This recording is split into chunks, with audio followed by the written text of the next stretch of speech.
Satu kesaksian saya, awal mula saya pelayanan tahun 2008, ada momen di mana saya ragu untuk lanjutkan pelayanan saya, saudara.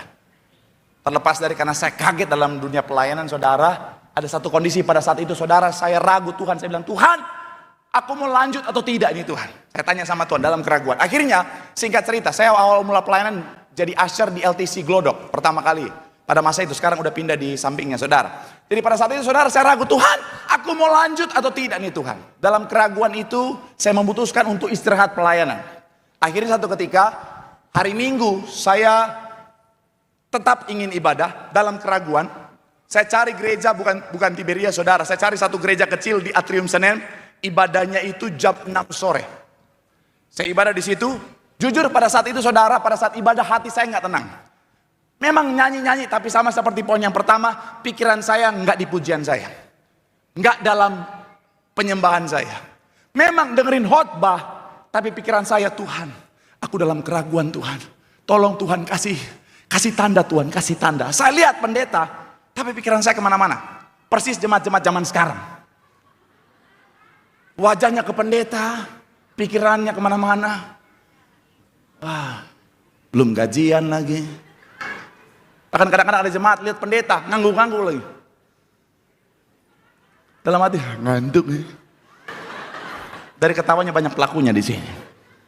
Jujur saudara, kenapa? Karena saat itu saya lagi dalam keraguan yang luar biasa. Saya bilang, Tuhan, kasih tanda Tuhan, kasih tanda Tuhan. Singkat cerita, sudah mau doa tutup saudara. Lagi berdiri semua jemaat. Saya bilang sama Tuhan, kasih tanda Tuhan, bicara sama aku Tuhan, bicara sama aku sekarang Tuhan. Tiba-tiba pendeta yang di mimbar bilang begini, Tuhan bicara sama saya. Ada seorang anak muda laki-laki di tempat ini sedang dalam keraguan dalam hidupnya. Tuhan Yesus. Saya shock luar biasa saudara. Maksud saya begini, Tuhan, kenapa pendeta itu ikutan Tuhan? Maksudnya begini, kan saya lagi doa minta Tuhan yang bicara, kenapa pendeta itu yang bicara?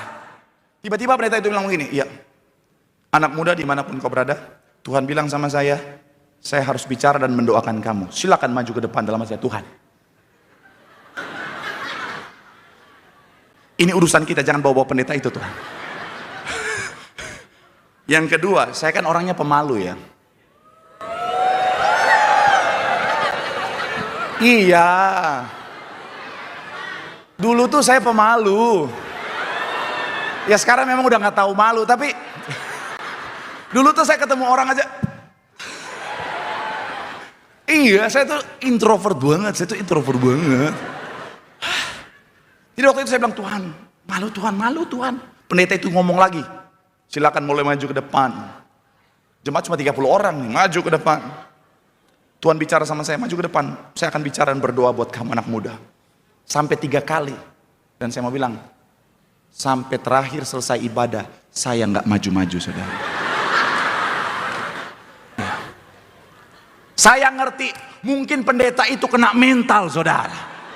Dia sampai mungkin jadi ragu, ini suara Tuhan atau bukan? Kok nggak maju-maju? Mohon maaf buat Pak Pendeta yang waktu itu mungkin dia merasa jam 6 di Atrium Senen Pak. Surat terbuka untuk Pak Pendeta itu. Mohon maaf Pak, sayalah laki-laki itu Pak.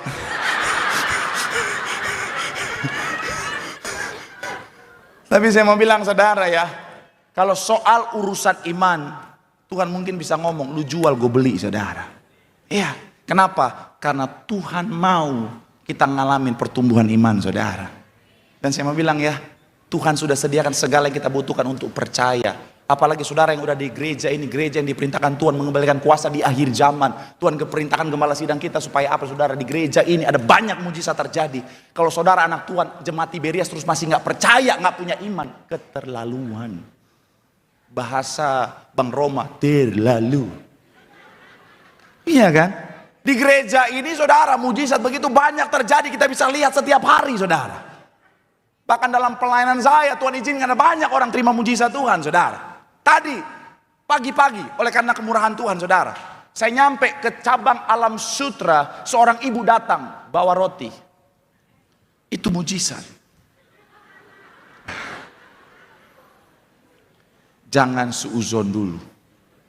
Ibu itu bawa roti, kenapa? Karena dia bilang begini, Pak Pendeta ingat saya, minggu lalu Pak Pendeta doakan saya, ginjal saya yang ngalamin penyubatan sudah sembuh tanpa operasi. Saya mau bilang saudara, Tuhan sudah sediakan segala yang kita butuhkan untuk percaya. Tugas kita percaya, tugas kita beriman, berkat pemulihan mujizat pasti terjadi. Tepuk tangan sekali lagi yang paling meriah buat Tuhan. Bilang sama kanan kirimu, Tuhan sudah sediakan segalanya. Bilang sama yang ngomong, percaya. Tepuk tangan yang paling meriah buat Tuhan. Haleluya. Ini kesaksian lama yang pernah saya bagikan saudara. Waktu saya jadi WL Gembala Sidang, percayalah, nggak ada satupun orang yang akan mengajukan WL dengan modal lip sync untuk jadi WL Gembala Sidang. Iya kan? WL Gembala Sidang itu adalah 7 orang WL yang dipilih dari puluhan WL se-Tiberias untuk menopang pelayanan Gembala Sidang. Standarnya tinggi, bos. Siapa aku ini? Hanya remahan rengginang, saudara. WL modal lip sync. Jadi udah dipilih 7 orang. Marcel nggak masuk. Tiba-tiba ibu gembala dijamah Roh Kudus.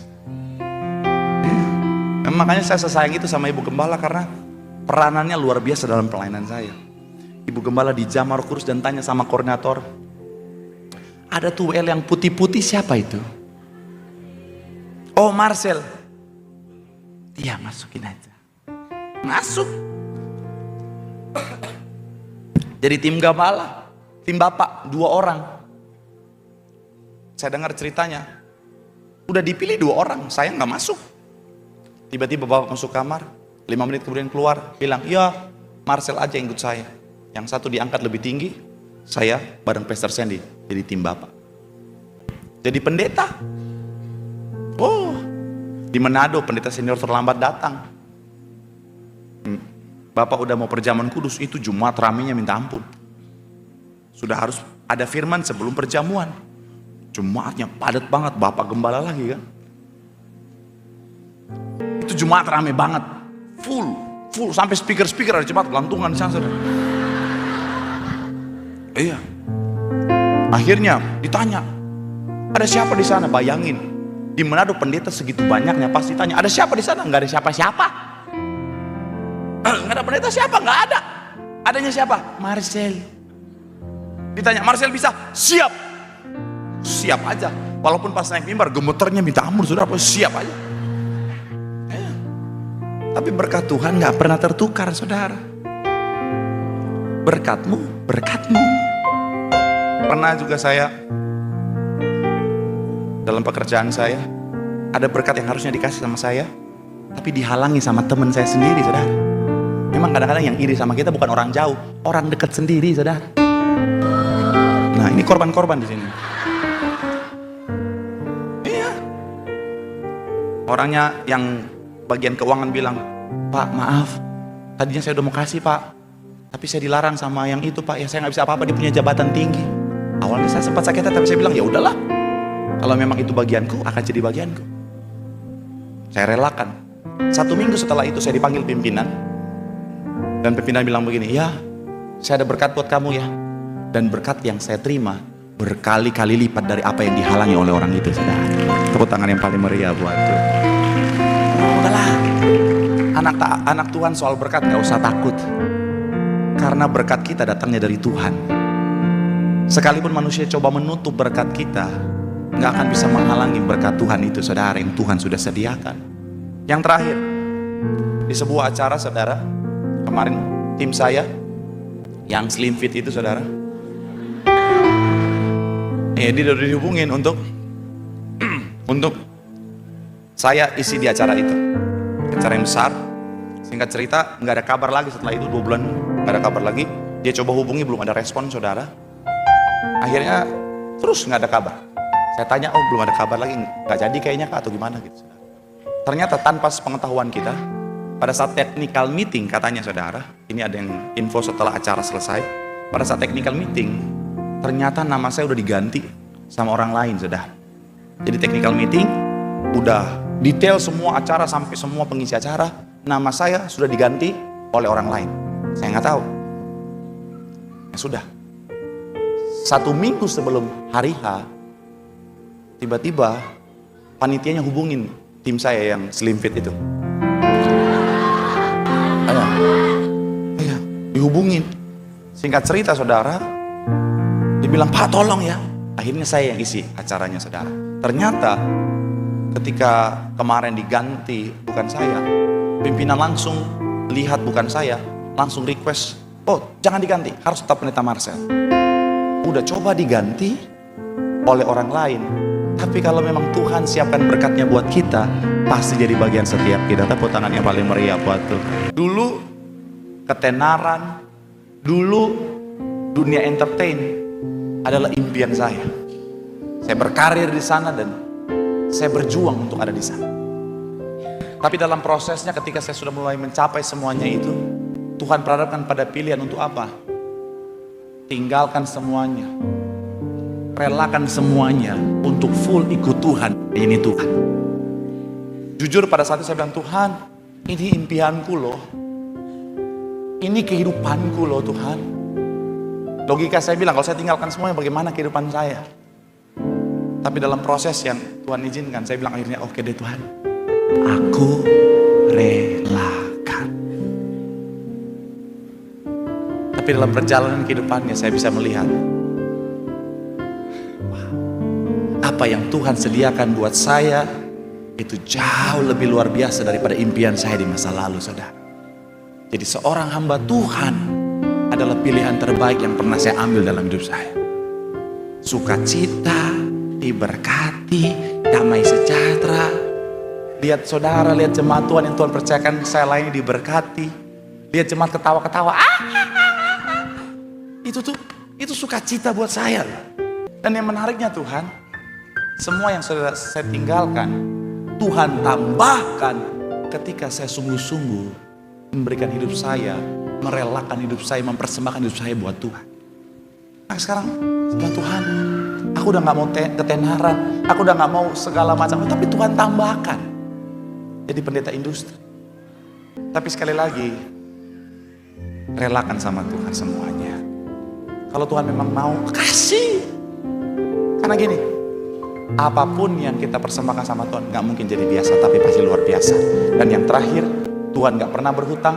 Apapun yang kita persembahkan sama Tuhan, Tuhan pasti kembalikan jauh lebih luar biasa, jauh lebih besar. Tepuk tangan sekali lagi yang paling meriah buat Tuhan. Satu ketika saya masih awal-awal saudara, saya masih pas-pasan saudara. Tapi tetap saya sudah berhasil mengumpulkan berapa banyak. Kemudian hari Minggu saya ingat banget pas lagi Sincia, saya bawa ke gereja untuk kasih ke orang yang Tuhan taruh di hati saya berkati. Pas saya di Roxy, saya cari orang, ini satu kesaksian lama saudara. Saya cari orang, tapi ya mungkin karena di Roxy wajahnya orang kaya semua, jadi nggak jadi saya nggak berkati saudara. Dibandingkan mereka saya yang lebih butuh diberkati kayaknya saudara. Akhirnya cabang selanjutnya di Depok. Ketika di Depok saudara, sampai di Depok, waktu itu cabang Depok itu 1000 lebih, bahkan pas saya itu kalau nggak salah hampir 1600 orang satu kali sesi ibadah. Saya pelayanan di sana, selesai pujian penyembahan, masuk firman, saya duduk di belakang, karena tim saya, teman saya pemain keyboard udah duduk di belakang, dia panggil Sel duduk sini aja, kita duduk di belakang. Singkat cerita, saya dengerin firman, Tuhan taruh di hati, lihat bapak sebelah kiri. Saya lihat samping kiri saya ada seorang bapak-bapak, bajunya lusuh, mukanya sangar berewokan, tapi topinya pink saudara. Iya, ketika saya lihat itu saya bilang, ih lucu banget sih. Enggak lah. Enggak, saya bilang, ih pak, unyu-unyu, enggak. Karena ketika saya pelajari dengan seksama, itu topinya kayaknya dulunya merah. Tapi karena udah sering dicuci, disikat, kena debu, semuanya jadi pink. Si bapak duduk dan Tuhan taruh di hati saya, berkati bapak itu. Karena saya anak Tuhan yang taat, saya bilang, siap Tuhan. Dengerin khotbah lagi, Tuhan bilang, berkati orang itu. Siap Tuhan. Tambah.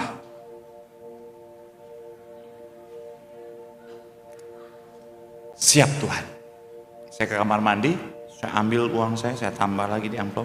Saya tutup, saya balik lagi. Saya duduk dengerin khotbah lagi.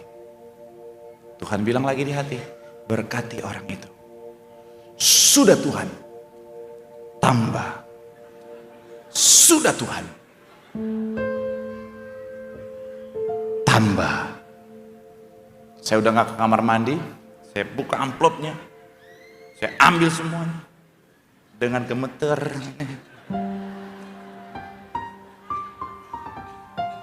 Rela nggak rela, tapi Tuhan yang suruh.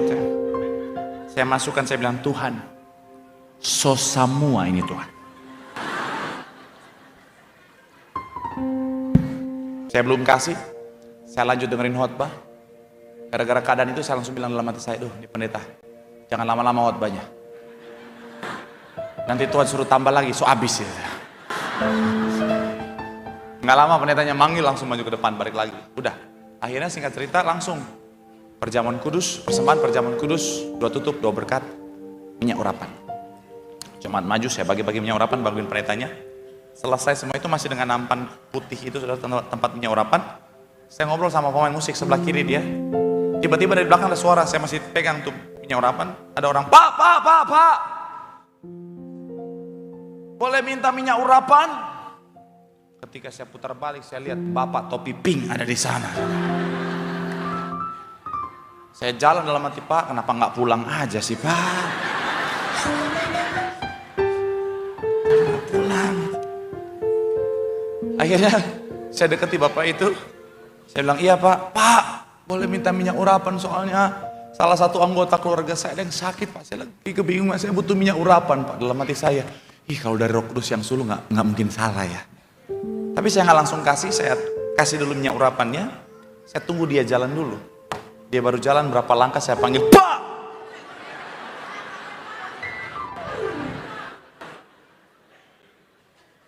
Dia lihat saya lihat dia.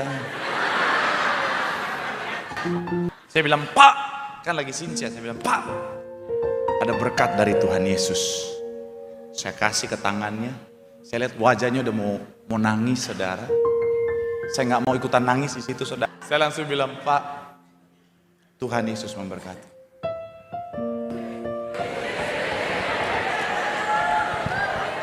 Dalam hati saya, Tuhan, so semua itu Tuhan. Tapi sukacita, saudara. Walaupun akhirnya saya pulang udah bingung, puji Tuhan si pemain keyboard dia pulang mau antarin saya ke arah Grogol. Tapi dia naik motor juga. Dan keyboard dia mirip yang begini, PSR ya? PSR, betul. Nah, mirip yang begini tapi yang lebih panjang, ada yang lebih panjang. Lebih panjang, terus dia pakai tas, dia taruh di belakang. Saya duduk di belakang, duduk di lampu, saudara.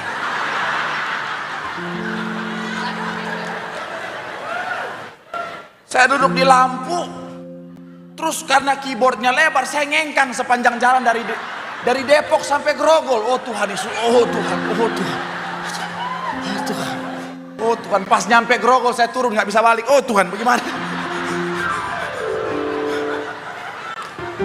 Ngetawain pendeta dosa loh,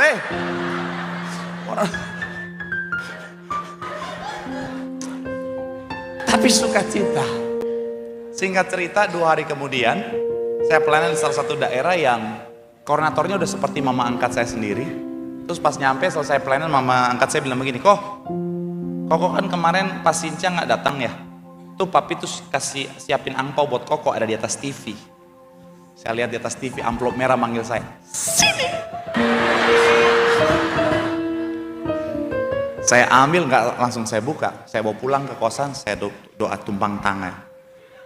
Dalam nama Tuhan Yesus, Tuhan, Kau tahu kebutuhanku Tuhan, Kau tahu keadaanku Tuhan, Kau tahu hari Minggu kemarin, so semua itu Tuhan.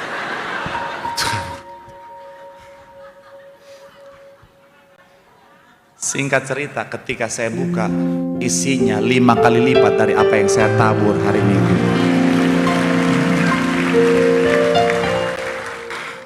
Kalau saudara jadi saluran berkat, jangan takut nggak diberkati. Karena Tuhan adalah Tuhan yang melihat keadaan kita. Dia Tuhan yang nggak mau berhutang. Ketika kita jadi saluran berkat sesuai dengan perintah Tuhan, Tuhan pasti berkati berkelimpahan sampai selama-lamanya. Tepuk tangan yang paling meriah buat Tuhan. Saya dalam perjalanan kehidupan saya juga, sedikit cerita saudara, 2007 saya nyampe ke Jakarta kan. Kalau mau ikutin waktu saya, begitu nyampe langsung sukses, betul ya? Kalau mau ikutin waktu saya, Tuhan nyampe sukses. Jadi artis, kan waktu itu mau jadi seorang artis. Tapi kenyataannya enggak juga. Prosesnya panjang juga. Casting sana sini gagal. Akhirnya dapat pun peran. Itu peran saya di calling jam 7 pagi datang ke lokasi. Sampai sore nggak syuting-syuting. Sampai jam 10 malam baru syuting. Itu pun cuma masuk terus ngomong, gimana bang? Oke, keluar lagi. Dari jam 7 pagi sampai jam 10 malam cuman, gimana bang? Oke, gitu doang saudara. Berjuang terus. Akhirnya, setelah itu saudara, singkat cerita saudara, ditelepon lagi sama agensi saya. Sel, besok kamu syuting peran utama. Enggak, itu lagi contohin acting saya yang bagus ini saudara. Kamu peran utama. Dalam hati saya sudah siap jadi bintang. Waktu itu kan saudara, saya padahal nggak casting saudara, tapi langsung ditelepon peran utama. Dalam hati saya, mungkin yang pas saya ngomong yang gimana bang, oke. Mereka bisa melihat talenta saya itu saudara. Jadi mereka langsung kasih peran utama karena mereka tahu saya bertalenta. Iya. Singkat cerita, jam 7 pagi saya udah datang, jam 8 pagi saya udah datang. Akhirnya begitu nyampe langsung masuk ruang makeup. Memang kalau selebriti beda saudara. Masuknya ruang makeup. Tapi yang menarik adalah mereka fokus untuk make upin rambut saya, bukan wajah saya saudara. Singkat cerita, saya sudah selesai make up, saya tungguin skripnya kok nggak datang-datang. Kan biasa kalau pemeran utama kan banyak ngomongnya kan. Tapi skripnya belum datang-datang. Saya pikir, oh apa mungkin karena mereka tahu saya punya talenta aktor yang luar biasa. Dari adegan, gimana bang? Oke. Mereka melihat ada aura-aura Reza Rahardian dari diri saya saudara. Jadi saya nggak apa-apa. Mereka belum kasih nggak apa-apa. Katanya nanti diarahkan sama sutradara. Oke. Jam 12 siang saudara, siang-siang kayaknya dipanggil. Oke. Mulai adegan. Saya maju ke depan ke set yang udah mereka set. Dikasih tahu ini adegan laga. Oh my god. Adegan laga mungkin mereka tahu saya ada aura-aura Bruce Lee-nya saudara kan. Akhirnya dikasih tahu. Oke, gini ya. Jadi adegannya nanti ini ada 3 penjahat. 3 penjahat ini saudara. Adegannya mereka akan tendang saya katanya saudara. Iya. Mereka akan tendang saya. Tapi mereka bilang tenang aja, ini bohongan aja, tenang, cuma bohongan. Jadi mereka akan tendang kamu akan kena dan akan kelempar. Nah, ini meja udah kita gergaji, nanti kamu akan patahkan meja ini pakai tulang punggung. Oh darah Yesus. Cuma saya tetap positive thinking. Jackie Chan juga melewati proses itu saudara. Mungkin mereka tahu saya memang punya talenta film laga kan. Jadi ya udah, dalam hati saya nggak apa-apa. No pain, no gain, saudara. My life, my adventure, saudara. No smoking, saudara. Akhirnya mulai. Pas udah siap, 3 orang itu sudah di depan saya, sutradara. Kamera, roll, action, ditendang. Duar, katanya main-main, masuk beneran. Saudara. Saya kelempar, saya patahin itu meja. Prak! Saya lagi kesakitan, tiba-tiba sutradara bilang, cut! Enggak ulang lagi, tapi tahan begitu, tahan. Oke, kamu minggir. Ya, Indra Bruggman, maju. Dia tiduran si Indra Bruggman. Dalam hati saya, gua yang patahin meja, gua yang kesakitan. Tapi ternyata, pas saya ditelepon, Sel, kamu pemeran utama, ada satu kata yang hilang. Yaitu apa? Sel, kamu pengganti pemeran utama. Tepuk tangan buat apa itu?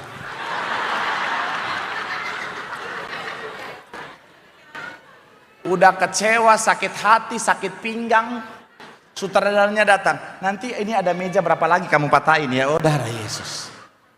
Oh Tuhan, saya bilang, Tuhan kok gini amat, waktu Tuhan kapan aku sukses nih Tuhan, kapan?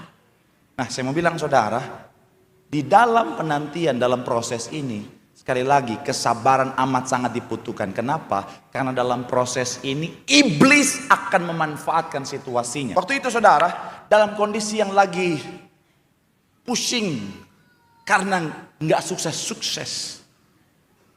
Ada tawaran datang sama saya di telepon, sama seorang yang penting di sebuah PH. Ini orang penting banget, dia penentu, decision maker saudara. Saya kenal dia, terkenal saudara.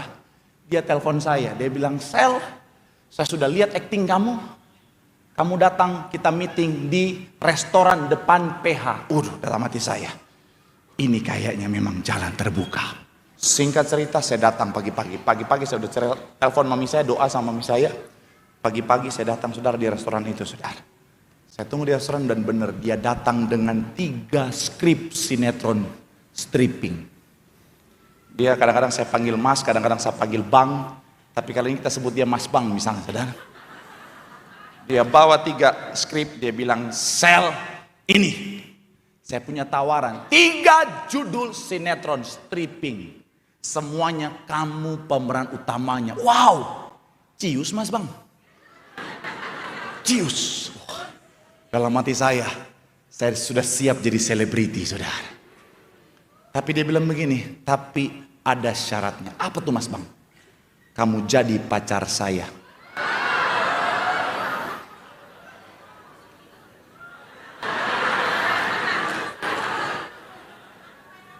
Tapi kan kita sama-sama abang-abang nih, gimana?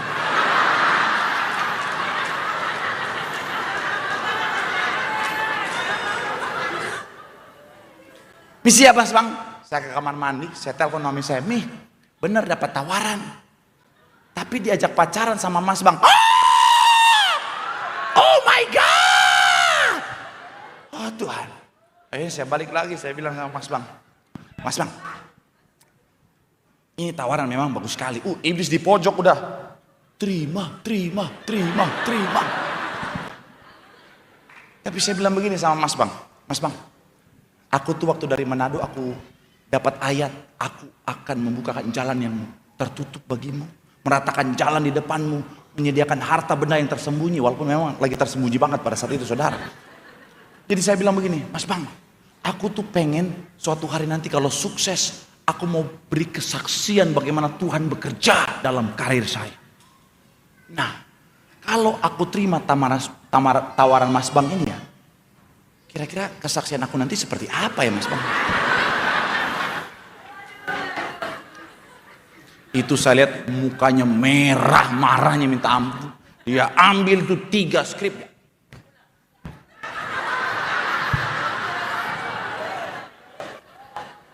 Marcel, kamu terlalu. Sejak saat itu, karir saya habis. Nggak ada lagi peran satupun, saudara. Oh Tuhan. Tapi sekali lagi, saya tetap percaya ada waktu Tuhan, saudara. Singkat cerita, terus berjalan, akhirnya jadi boy band. Terus berjalan. Saya fokus pelayanan, saya sudah lupakan dunia keartisan. Di mimbar ini, tahun 2024, satu kata mengubah segalanya. Takjil membawa berkah.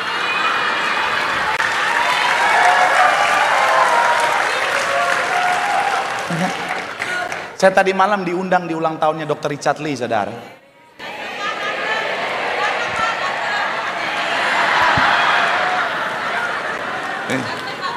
Begitu saya turun, security-nya bilang, loh, bukan artis ya? Tapi habis itu, security yang satu bilang, itu pendeta. Oh pendeta, oh iya. Masuk duduk di sofa, saudara. Saya duduk di situ, saudara. Saya lihat orang-orang terkenal, artis-artis terkenal yang saya percaya saudara pasti kenal semua. Bang Hotman dan kawan-kawan ada di sana semua, saudara. Saya duduk aja, saudara, diam-diam. Saya seperti domba yang tak bercacat celah di situ, saudara. Iya. Tapi yang saya kaget, orang-orang terkenal itu ketika mereka mau lewat, karena memang saya di jalurnya, saudara. Mereka lewat. Mereka semua satu-satu nyamperin saya. Pendeta Marcel, pastor. Gue fans banget sama pastor. Aduh pastor gitu. Dalam hati saya, Tuhan, mereka kenal gue, Tuhan. Sayup-sayup terdengar, siapakah aku ini, Tuhan. Sampai Bang Hotman dari ujung dia udah cerita-cerita. Oh kami lagi target 300T. Masing-masing mau capai 300T. Dalam hati saya tinggal nunggu Bang Hotman datang dan bilang, Pendeta Marcel, kamu sebenarnya anakku. Saya lagi tunggu itu, saudara. Saya sudah siap pelayanan pakai Lamborghini, saudara. Tapi ternyata tidak. Bang Hotman datang, dia cuma bilang begini, Pendeta Marcel, Pernah naksir jemaat nggak? Oh, darah Yesus.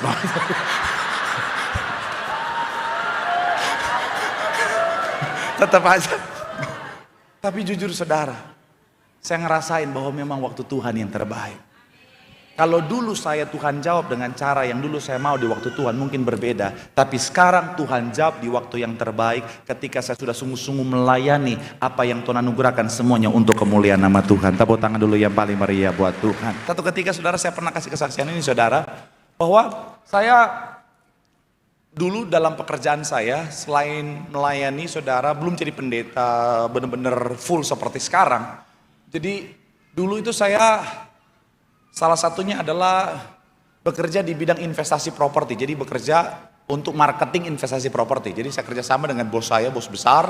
Kemudian saya mencari investor untuk investasi di beberapa properti besar milik dia, saudara. Singkat cerita, ada satu tender saudara yang nilainya buat saya fee marketingnya saja 1,6 M. Dan buat saya itu gede banget saudara. Dalam hati saya, Tuhan, aku doa Tuhan, aku menang tender ini. Singkat cerita, pertemuan pertama, pertemuan kedua lancar, mantap.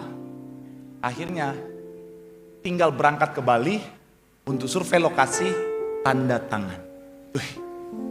Orang kaya ketemu orang kaya. Udah oke nih dalam hati saya siap jadi sultan. Iya, saya sudah siap untuk selamat tinggal warteg. Karena selama ini kan warteg terus. Berangkat sampai di sana itu tadi ternyata orangnya tuh yang orang kaya ini saking kayanya, saking selama ini selalu dapat apa yang dia mau. Dari yang mau investasi dia lihat hotelnya bagus, dia pengen beli loh. Saking kebanyakan uang, gue pengen beli. Yang bos saya bilang, saya nggak butuh uang sampai segitu, gue nggak mau jual, gue cuma investasi aja. Enggak, gue mau beli. Orang kaya sama orang kaya udah mau berantem. Dan akhirnya apa? Enggak jadi. Akhirnya warteg, I'm back.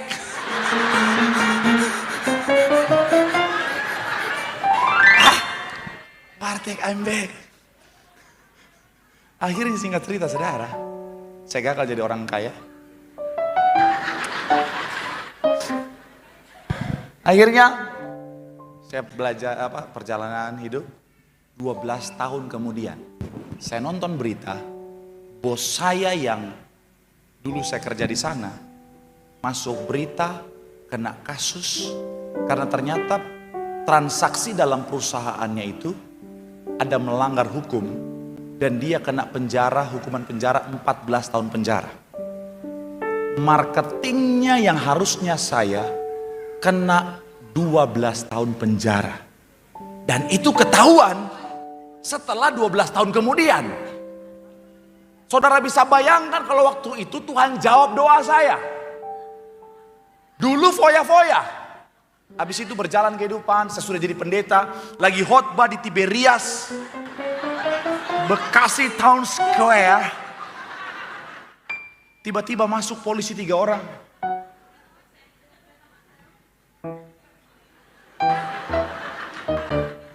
Pendeta Marcel, saya harus ngomong apa? Saya kan harus jujur. Makanya saya mengucap syukur. Kalau kita udah doa sungguh-sungguh, udah doa bertekun tapi Tuhan gak jawab juga. Dan kita sadar bahwa ini gak sesuai dengan rencana Tuhan. Belajar tunduk pada rencana Tuhan. Makanya di Getsemani Tuhan bilang apa? Biarlah cawan ini larut daripadaku Bapa. Tetapi bukan kehendakku yang jadi tapi kehendakmu lah. Tunduk pada rencana Tuhan. Rencana Tuhan pasti selalu yang terbaik. Tepuk tangan yang paling meriah buat Tuhan. Perjalanan keluarga saya bukanlah perjalanan yang mudah. Ada tantangan. Ada saat dimana ngalamin situasi yang berat. Dihina, diskreditkan, dipandang sebelah mata. Karena dunia melihat bukan apa adanya, tetapi ada apanya. Kalau kaya dihormati, kalau nggak ada apa-apa, jangankan dihormati, dipandang pun nggak.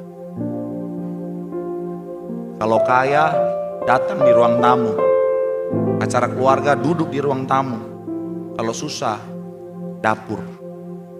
Iya. Saya mau bilang saudara, prosesnya tidaklah mudah. Bahkan salah satu momen yang tidak terlupakan, terutama buat orang tua saya, adalah cici saya, anak pertama, oleh karena kelalaian asisten rumah tangga, ketika jemput di sekolah ditinggalkan di pinggir jalan dan akhirnya dia nyebrang untuk beli es. Cici saya ikut nyebrang sendirian, ada truk besar datang, tabrak dan selesai saat itu juga, saudara. Menyakitkan buat seorang ibu apalagi. Tapi saya pernah nanya sama mami saya, apa sih yang bikin mami kuat?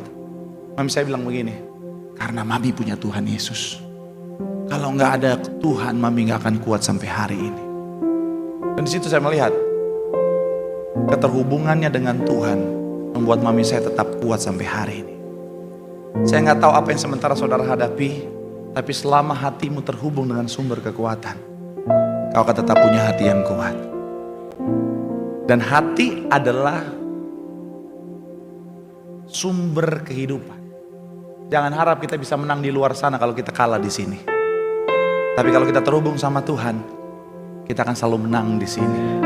Dan kalau kita sudah menang di sini, di luar sana bersama dengan Tuhan, kita juga pasti meraih kemenangan. Tepuk tangan yang paling meriah buat Tuhan.